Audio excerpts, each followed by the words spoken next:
The Finkler Question is a 2010 novel by the British author Howard Jacobson. Jacobson was born in Manchester in 1942. He studied English at Cambridge under FR Leavis before taking up a higher education post in Australia, then in England. His first novel appeared in 1983. Since then, he's scripted and appeared in several television documentaries and debates, and continued to write fiction and non-fiction. The Finkler Question was his 11th novel and won the 2010 Booker Prize, having been requested from the publisher by the judges. Jacobson's parents were Eastern European Jews, and many of his books explore Jewish themes. The Finkler Question is no exception, but it may be the most wide-ranging. It deals comprehensively with the moral and practical experience of being a Jew today, how that experience is at least partly shaped by anti-Semitism, and the manifold forms anti-Semitism now takes. It's pessimistic. Towards the end, the novel's 89-year-old Jewish mentor figure tells his Gentile friend, "We're all anti-Semites. We have no choice. You, me, everyone." There is a story in this novel, but I don't think even its biggest fans would describe it as a page-turner. The point is the characters. Each embodies a particular approach to Judaism, either from within or without, although collectively they don't, of course, exhaust the possibilities. There are four major characters, 3 men and a woman. Julian Treslov and Sam Finkler were once pupils at the London secondary school where Libor Sevcik was a teacher. Both came under his cultural, intellectual influence, and decades later all 3 are friends.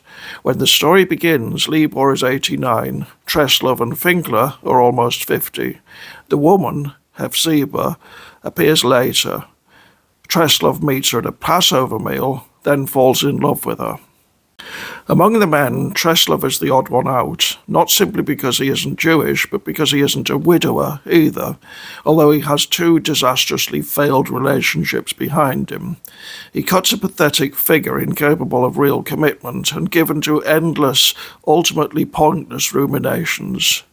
At the novel's outset, he's mugged and comes to believe that his assailant took him for a Jew.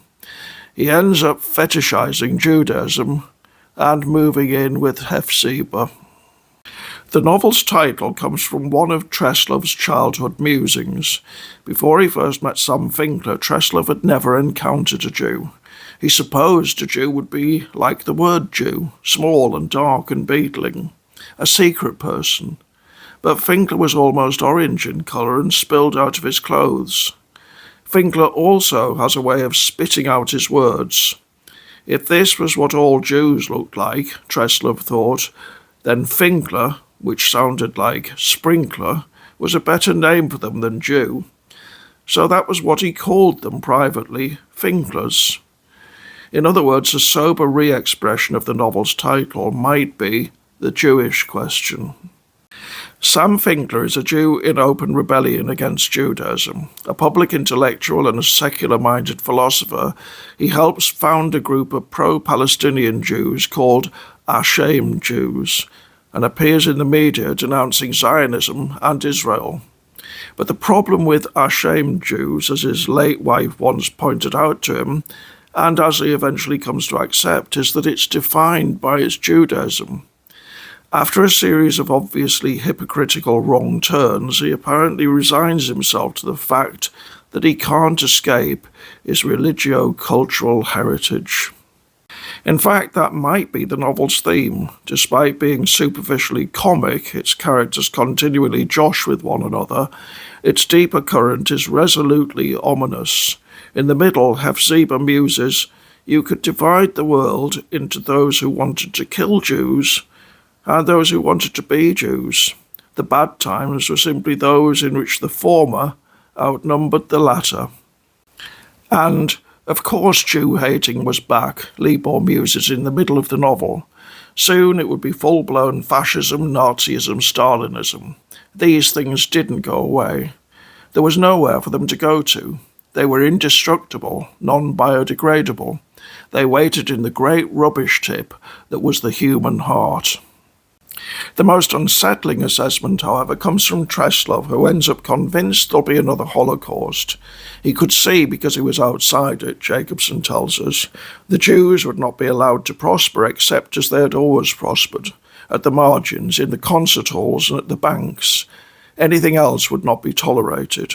A brave rearguard action in the face of insuperable odds was one thing. Anything resembling victory and peace was another. It could not be borne, whether by Muslims, for whom Jews were a sort of erroneous and lily-livered brother, always to be kept in their place, or by Christians, to whom they were anathema, or by themselves, to whom they were an embarrassment. This isn't an uplifting novel. It offers no solutions, and it's difficult to avoid the conclusion, though it's not incontestable, that the author shares Treslov's despair. The problems of Gaza, settler violence, the legacy of the Holocaust, and sadistic attacks on Jews and Judaism worldwide, mostly too commonplace for the media to even notice, loom large. And in many ways, the Finkler Question may be even more relevant now than it was in 2010. In summary, this is a well-crafted, deeply reflective novel. It's worth reading for its topicality alone, but it also poses a disturbing question.